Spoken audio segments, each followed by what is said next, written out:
What if I told you that everything you were taught about money was a lie? That the very thing you wake up for, hustle for, sacrifice for, isn't real in the way you think it is. It's not just paper, it's not just digits on a screen.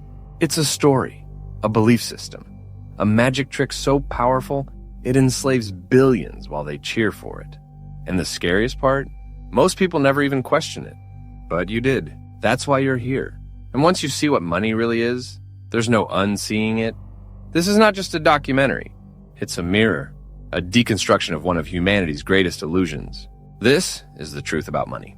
Chapter 1. The Silent Religion. Let's start with the truth society's too afraid to admit. Money is humanity's most successful religion. No priests, no temples, no holy books. Yet it controls our behavior more than any god ever has. People kill for it, work themselves to death for it, marry for it, abandon dreams for it, and in the end die chasing more of it. But here's the twist. Money doesn't actually exist, at least not in the physical sense we imagine. It's not gold. It's not paper. It's not even the numbers in your bank account. It's trust, a collective agreement, a shared dream that only works because everyone else believes in it too. Strip away that belief and it's just ink on cotton. Just binary code in a server. Money has no value until we give it one. Let that sink in. This thing we spend our lives chasing is a story we're all telling each other. And most of us never question who wrote that story or why. Chapter 2. The Original Spell, A Brief History. To understand how this illusion began, we have to go back. Long before banks, before governments, even before coins, there was only one currency, trust. Barter systems dominated early civilizations. You had fish, I had firewood. We traded, simple.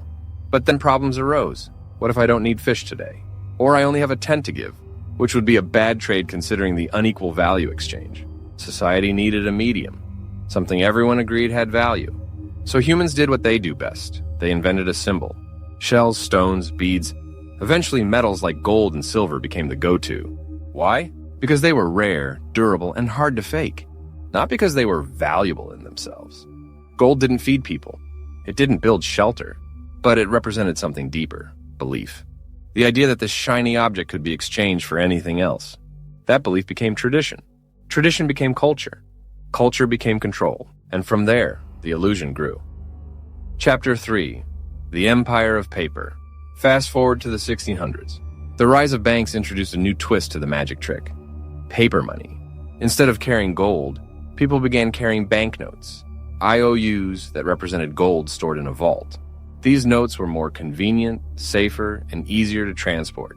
But remember, they only worked because people believed they were backed by something real. Then the trick got deeper.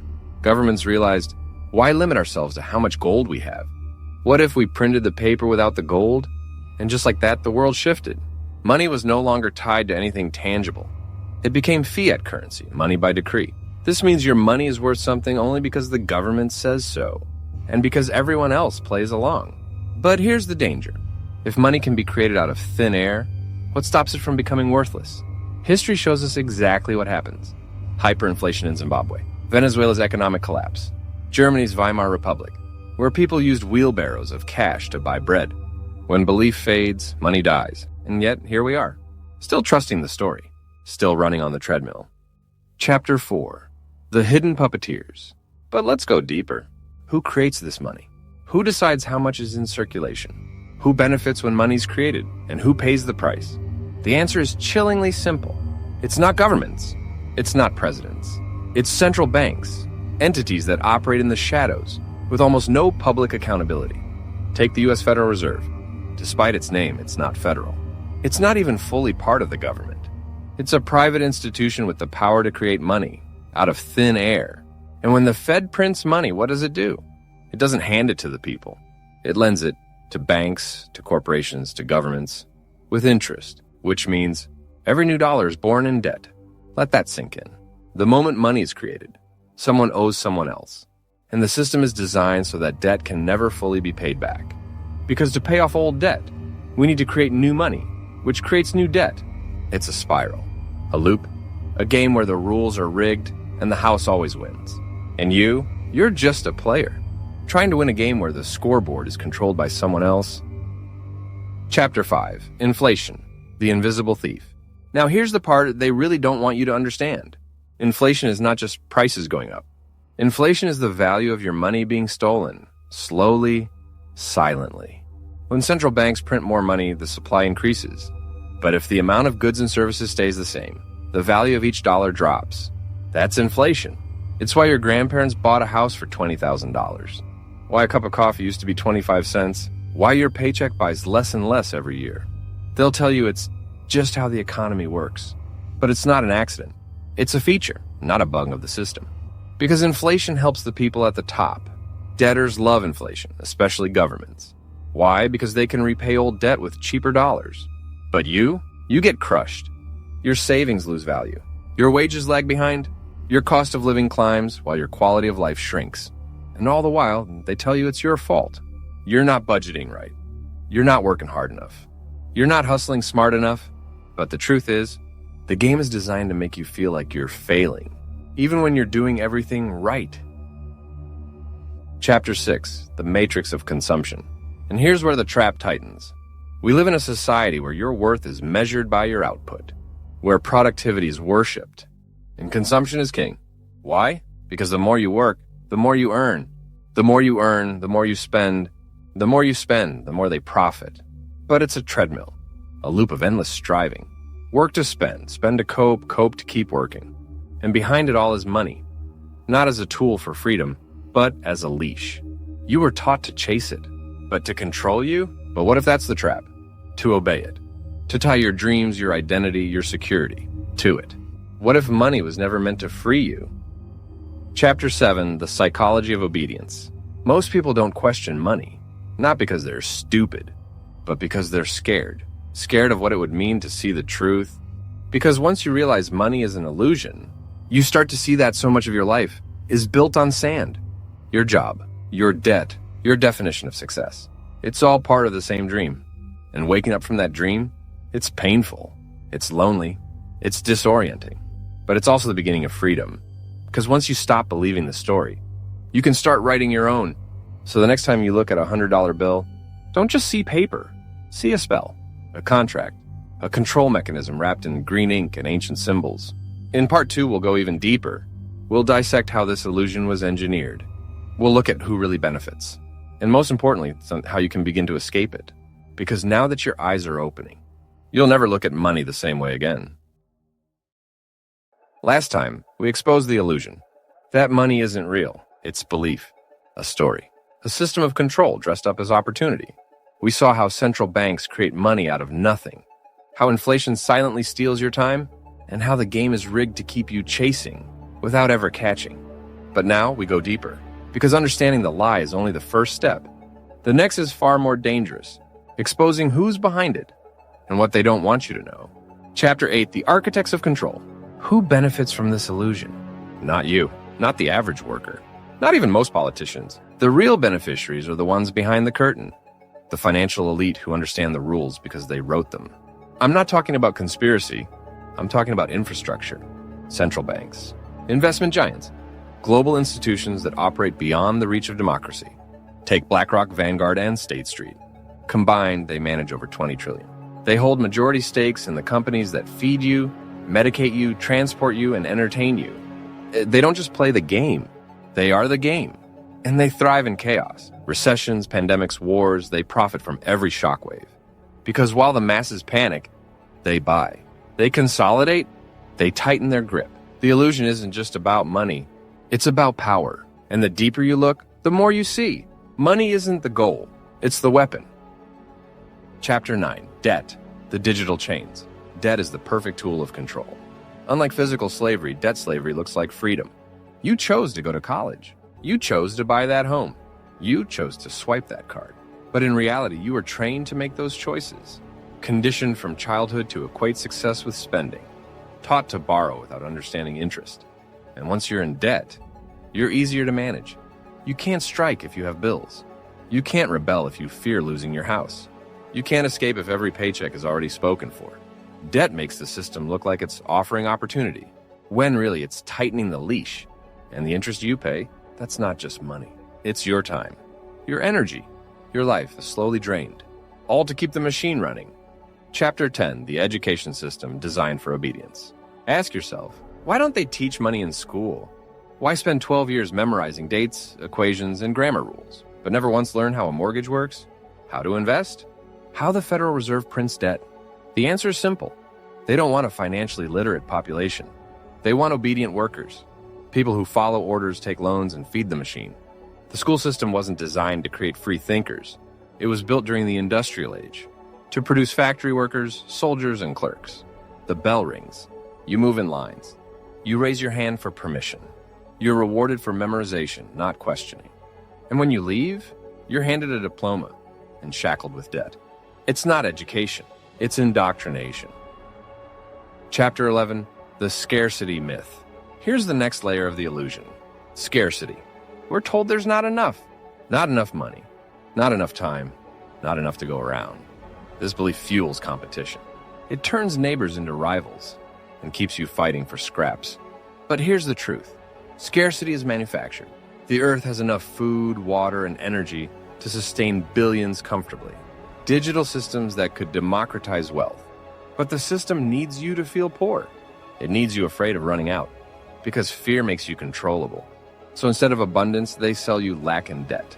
Instead of time freedom, they give you overtime. Instead of liberation, they sell you just enough comfort to keep quiet. And the irony? The people who hoard the most create nothing. They just control the flow. Chapter 12, the digital cage. Now let's talk about the future. Because the illusion isn't fading, it's evolving. Cash is dying. Digital currencies are rising, and with them comes a new level of surveillance. Central bank digital currencies, CBDCs, are being rolled out. They sound futuristic, efficient, secure. But here's the catch. They're programmable, which means your money can be controlled remotely. Turned off, restricted, conditioned. Buy too much red meat, access denied. Donate to the wrong cause, frozen. Speak against the system, erased. This isn't science fiction. It's already happening. In China, the social credit system blends finance with obedience. In Canada, protesters had their bank accounts frozen. In Europe, CBDC pilots are expanding rapidly. This is the new frontier of control. Not just what you spend, but how, when, and why you spend. And most people, they're sleepwalking into it. Because digital convenience is the perfect bait for financial slavery. Chapter 13, the game of Monopoly. Let's zoom out. What happens when you play Monopoly and one player ends up owning everything? The game ends. It stops being fun. Everyone else gives up. That's where we are now. A tiny percentage of people own almost everything. The middle class is shrinking. The poor are drowning. And the rich? They're buying islands, rockets, and bunkers. This isn't capitalism. It's feudalism with better branding. And unless the rules change, the end game is clear. Total consolidation. One system, one currency, one set of rulers, and you, a digital serf, renting your future, begging for breadcrumbs, trapped in a system that smiles while it robs you. Chapter 14, cracks in the illusion. But here's the hope. The illusion is cracking. People are waking up, questioning the system, learning the rules. Cryptocurrency, decentralized finance, peer-to-peer trade, these aren't just trends. They're symptoms of rebellion. They represent the human desire to reclaim sovereignty, to rewrite the rules, to escape the cage. But be careful. The system adapts. It co-ops. It will try to turn every rebellion into a new product. Bitcoin becomes a Wall Street asset. NFTs become a fashion brand. Freedom becomes a feature, sold back to you for a price. If your revolution fits neatly into their system, it's not a revolution. It's a rebrand. So where does this leave us? We've seen the spell. We've named the magicians. We've watched the game evolve from gold to paper to code. But in the final part of this series, we go beyond awareness. We'll explore how to escape the illusion, not just with strategies, but with a new philosophy of money. Because once you stop playing their game, you can start designing your own. By now you've seen it all. You've seen how money is fake, how it's conjured, distributed, and weaponized. You've seen how debt keeps people in chains, how the education system was never designed to free you, and how scarcity is a myth. But now comes the most important question of all. How do you escape? How do you break out of a system you were born into? How do you unplug from a game that defines your every move? This isn't just about money anymore. It's about freedom. Chapter 15, the prison in your mind. First, you need to understand this. The greatest prison is invisible. It lives in your beliefs. Most people don't chase money for what it is. They chase what they think it means: security, status, validation, worth. But here's the hard truth. If you believe you're only as valuable as your income, then the system doesn't need chains. You'll enslave yourself. So before you escape externally, you must escape internally. You must question the narratives you inherited. That success means a job title. That being rich means owning lots of stuff. That the never-ending hustle is the only way to live. These are lies, useful to the system, harmful to the soul. The real game starts when you realize you are not your paycheck. You are not your possessions. You are not a product. You are a creator, taught to be a consumer. A builder, taught to be a borrower. It's time to remember who you are. Chapter 16, the game you can win. Let's be practical. How do you actually build freedom? How do you take back power in a rigged game? It starts by flipping the roles. Instead of working for money, make money work for you. Here's how the wealthy really play the game. First, they buy assets, not liabilities. Assets generate income. Liabilities drain it. Most people buy a new car. The wealthy buy a vending machine. One goes down in value. The other pays you monthly. Second, they leverage debt. They don't drown in it. Poor people borrow to consume. The rich borrow to invest. Same tool, different outcomes. Third, they value time over money. Most trade hours for dollars. The rich trade dollars to buy back hours. They hire help, automate processes, and build systems that work while they sleep. And lastly, they understand that the tax code is a game. The system rewards investors and business owners, and punishes employees. They use corporations, tax shelters, depreciation, and legal loopholes to keep more of what they earn. But more important than tactics is perspective. The rich don't think like the rest. They understand money is just one form of capital. They invest in knowledge, which compounds forever. Networks, which open unseen doors. Reputation, which prints opportunity. You don't need millions to start. You just need the mindset to stop playing defense. Chapter 17, the law of value exchange. Here's one truth the world never tells you. Money is not the root of wealth. Value is, and across every culture, every civilization, every spiritual text, and every law of nature, the same principle repeats. What you give determines what you get. The Bible says, "Give, and it will be given to you." A good measure, pressed down, shaken together, and running over, will be poured into your lap. Luke 6:38. The ancient Hermeticists called it the law of cause and effect. Every cause has its effect. Every effect has its cause. Newton gave it to us in science. For every action, there is an equal and opposite reaction. In Eastern philosophy, it's called karma. Your actions echo across time and space, shaping your reality. Different words, same law. At its core, the law of value exchange. Give energy, get energy. Give service, receive compensation.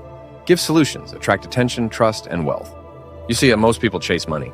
But money is just the shadow of value, a receipt, the proof of value exchanged. It follows, it reflects, it echoes. And here's the secret most never learn. If you want more money, stop chasing the shadow. Start creating the substance. Create value. Improve something. Solve problems. Reduce pain. Save time. Make people feel something they couldn't before. That's where wealth begins. Not in a bank, not in a vault, not in some speculative market, but in you and what you give to the world. Chapter 18, communicating value, the invisible skill. But here's the twist. You can have the best idea in the world, the most transformative product, the most helpful service. But if no one knows, if no one understands the value, if no one feels what it can do for them, it dies in the dark. Value must be seen, to be exchanged. This is why some people make millions selling fluff, while others struggle with brilliant ideas that never spread, because they've mastered communication, presentation, framing, storytelling, positioning, understanding what others want, and translating your value into that language. Think of the con artist, the scammer. They have no real value, but they look like they do. They sound like they do. They've mastered the language of value, without the substance. Now flip the coin. The humble genius, the overqualified expert, the quiet innovator. Tons of value, but no reach, no influence, no leverage. Real wealth comes from the fusion of both, creating value and knowing how to communicate it. This is what society never teaches. They'll teach you how to obey, how to fit in, how to memorize formulas, but not how to build value, not how to market value, not how to leverage value. And yet that's the core of wealth. It's why your favorite artist makes millions, not because their music is objectively better, but because they tapped into emotion, timing, aesthetic, culture. They made their value resonate. Chapter 19, Beyond Money, the Many Forms of Wealth. Here's something else they don't teach in school. Money is just one way to store value, but there are many others. Skills, which stores value in your ability to solve problems. Relationships, which involves storing value in trust and collaboration. Reputation stores value in perception and influence. Attention stores value in visibility and reach. Health, which stores value in time, energy, capacity. Creativity, which stores value in potential to shape worlds. And perspective, which stores value in the quality of your decisions. Wealth is multidimensional. It's not just digits in a bank. It's leverage, options, alignment. So now let's flip the question. Instead of how do I make more money, ask, what value can I create? How can I communicate it better? Where else can I store the value I build? This is how you escape the rat race. Not by chasing more, but by becoming more. You start to notice opportunities in everyday pain. You start to see business ideas in everyday problems. You start to realize that wherever there's a gap between what people want and what they have, there's value to be created, and if you can create it and communicate it, you'll never be broke again. Chapter 20. The exit isn't a destination, it's a decision. Most people think escape means a number. If I just had $1 million, if I could just retire early, if I could just win the lottery. But this kind of thinking is still rooted in scarcity, in waiting, in helplessness. The truth? Escape is a choice, and it begins now. It begins the moment you stop participating in the illusion. When you stop competing in status games, when you stop consuming mindlessly, when you stop equating income with identity, real wealth begins with autonomy. The ability to say no, to walk away, to create your own rules. That might mean starting a side hustle, learning a digital skill, investing $100 instead of spending it on dopamine. It might mean moving to a lower-cost country, downsizing your lifestyle, or living more simply but more freely. There is no one path, only this truth. The less you need, the freer you become. Chapter 21, the power of opting out. You don't have to burn the system to beat it. You can just stop feeding it. Turn off mindless content. Cancel the useless subscriptions. Ditch the fast fashion and dopamine delivery. Stop trading your peace for pixels. Opting out doesn't mean becoming a hermit. It means becoming sovereign, independent in thought, responsible in action, free in spirit. It means being conscious of what you buy and why you buy it. It means working not just for money, but for mission. It means creating value instead of just consuming it. This is rebellion, not in protest. But in practice, the system doesn't fear marches. It fears minds that no longer need it. Chapter 22, Redefining Wealth. We've been taught to measure wealth in dollars, in cars, in watches, in square footage. But what if wealth was never about accumulation? What if true wealth is about conversion? The ability to convert your time into impact, your ideas into value, your value into freedom. You see, wealth isn't what's in your account. It's what you can do regardless of what's in your account. It's your adaptability, your creativity, your capacity to solve and to serve. Because now you know, wealth doesn't just come from money, it stems from value. And money follows value. So if you want more wealth, stop asking, how do I get more money? Start asking, where is value missing in the world around me? What problem can I solve that people actually care about? How do I show them the value in a way that connects? That's the formula. Value created, value communicated, value stored, do that, and money shows up as a byproduct. So when we say redefine wealth, we're not just talking about owning assets. We're talking about owning abilities. The ability to think for yourself in a world that trains you to conform. The ability to spot needs before others do and meet them. The ability to create products, ideas, services that elevate others. The ability to articulate your worth without needing validation. Because what you truly own, no one can take. Not inflation, not a market crash, not an algorithm update, not a broken economy. That is wealth. The poor mindset hoards. The wealthy mindset flows. The poor mindset chases the shadow, money. The wealthy mindset masters the source, value. Because real wealth isn't about how much you have. It's about how well you understand how value moves. And once you master that, you're no longer playing the game. You become the architect of it. Chapter 23. The revolution will be internal. We keep looking outward for revolutions. But the biggest shift is inward. It's not about overthrowing the banks. It's about uninstalling their software from your mind. Unlearning consumerism. Unlearning wage slavery. Unlearning the belief that you are your bank account. Because once enough people wake up, the illusion collapses. They can't control a population that refuses to be hypnotized. They can't manipulate minds that know the magic trick. They can't enslave those who no longer chase their carrots. This is how revolutions start. Not with riots, but with realization, and you just had one. The hidden truth. You were never meant to be a cog, a consumer, a number on a balance sheet. You were born to create, to think, to build, to question, to be free. Money was supposed to be a tool, not your master. It was supposed to serve you, not the other way around. But the illusion is strong, the spell is ancient, and the architects of this system are clever. Yet here you are, eyes open, questioning everything.